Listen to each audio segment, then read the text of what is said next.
I worked the ticket counter at Amsterdam Central Station. Last summer, an American woman approached, looking terrified. She whispered, "Is there security on the trains?" I told her no armed guards, just conductors. She clutched her purse tighter. "So anyone can just get on?" I explained that's how trains work. You'd buy a ticket, you'd board. She shook her head. "In the States, we'd never allow that. Too dangerous." I asked what danger she meant. She leaned in. "Pickpockets, terrorists. You know, Europe stuff. I've lived here 30 years. Never been pickpocketed on a train." She insisted I was lucky. I read about it. "Crime is worse here because you don't have checks," she said, like TSA for trains. I explained trains don't have airport security. Her face went pale. "That's insane. How do you feel safe?" I told her millions ride daily without incident. She bought a taxi voucher instead. Cost her €90 to go 12 kilometers. She told me it was worth it for peace of mind. This is what I track: the fear people import versus the reality they refuse to see. If you value clarity over paranoia, subscribe, because this is the level of truth I bring every time. My colleague said she saw the same woman later, complaining the taxi driver didn't speak English. She'd called it suspicious. A German backpacker once asked me why Americans think trains are dangerous. I had no answer. My Japanese coworker told me an American asked if our trams had seatbelts. When she said no, he refused to board. Called it a death trap on rails. But nothing prepared me for what I'd hear over the next year. A hotel concierge in Barcelona told me about an American couple who refused to take the metro. They'd researched it online and found a blog post from 2003 about pickpockets. The husband said, "We're not risking it. Barcelona Metro is a war zone." The concierge explained, "Petty theft exists, but isn't rampant." The wife interrupted, "We saw a documentary. Gangs target tourists." The concierge asked which documentary. The wife couldn't remember the name, but it was very credible. Had statistics. The concierge offered to escort them personally to show it was safe. The husband declined. "No offense, but you're used to it. You've been desensitized." It took taxis everywhere for a week. On their last day, the husband asked why taxis cost so much in Europe. The concierge explained, "Barcelona taxis are metered and fair." The husband disagreed. "In America, we have Uber. It's way cheaper and safer." The concierge mentioned Barcelona has Uber. The husband looked offended. "Then why didn't you tell us?" The concierge said he'd suggested Metro because it's faster and cheaper. The wife said they didn't come to Europe to save money. They came to survive it. You're already seeing the pattern. Security theater exported his worldview. Most content mocks it. I decode it. If you want the inside track on these cultural blind spots, you know exactly where the subscribe button is. My friend drives a bus in Prague. An American tourist boarded, looked around, and asked where the cameras were. My friend pointed to the security camera above. The tourist said, "Just one?" "That's not enough." He asked if drivers carried weapons. My friend laughed, thinking he was joking. The tourist didn't laugh back. "I'm serious. In sketchy areas, drivers need protection," my friend explained. "Prague buses are safe." The tourist scoffed.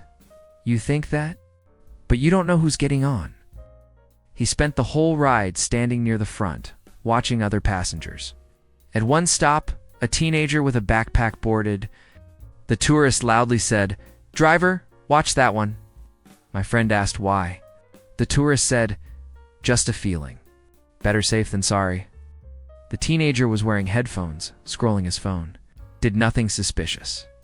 When the teenager got off, the tourist said, "See?" I kept him in check. My friend said the teen didn't even notice him. The tourist replied, "Exactly. Deterrence works." Train conductor in Switzerland shared her story. An American man boarded in Zurich, headed to Lucerne.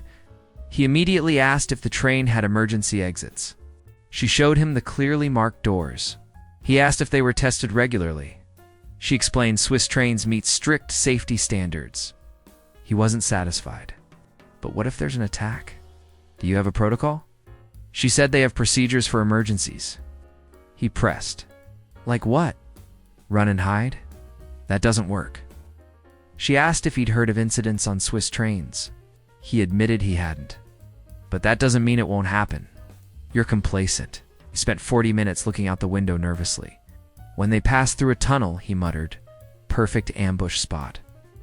At Lucerne, he exited quickly and told another passenger, I survived, but barely. The conductor said the passenger looked confused. The American added, you people are too trusting. It'll catch up to you.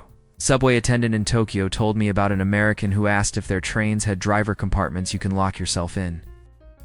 He clarified, like if something goes wrong, can passengers get to a safe room? She explained there's no safe room. Trains are designed for efficiency and space. He looked horrified. So if there's a threat, you're just exposed. She asked what threat. He waved his hand vaguely. Anything. You never know. He mentioned Japanese trains are famous for being crowded. That's actually more dangerous. Packed trains? Easy target, she told him. Millions commute daily without issues. He said that's because Japan is lucky. Wait till something happens. Then you'll wish you had better security. He took a photo of the train map and posted it online with the caption, no emergency plan. Tokyo needs to wake up. The attendant saw the post later. It had 4 likes. My cousin works at a bus station in Lisbon. An American woman approached the information desk, visibly upset. She asked if buses had panic buttons for passengers. My cousin said drivers have emergency communication, but passengers don't have buttons.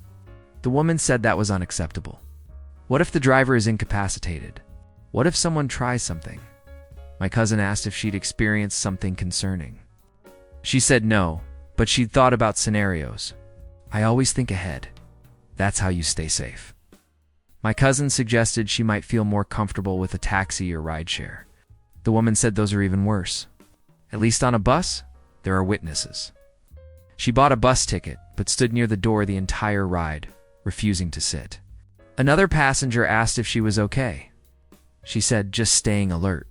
Someone has to. When she got off, she told the driver, you need better protocols. The driver had no idea what she meant. A tram operator in Melbourne told me an American asked if trams have passenger background checks. The operator assumed he was joking. The American clarified, like, do you check who's getting on?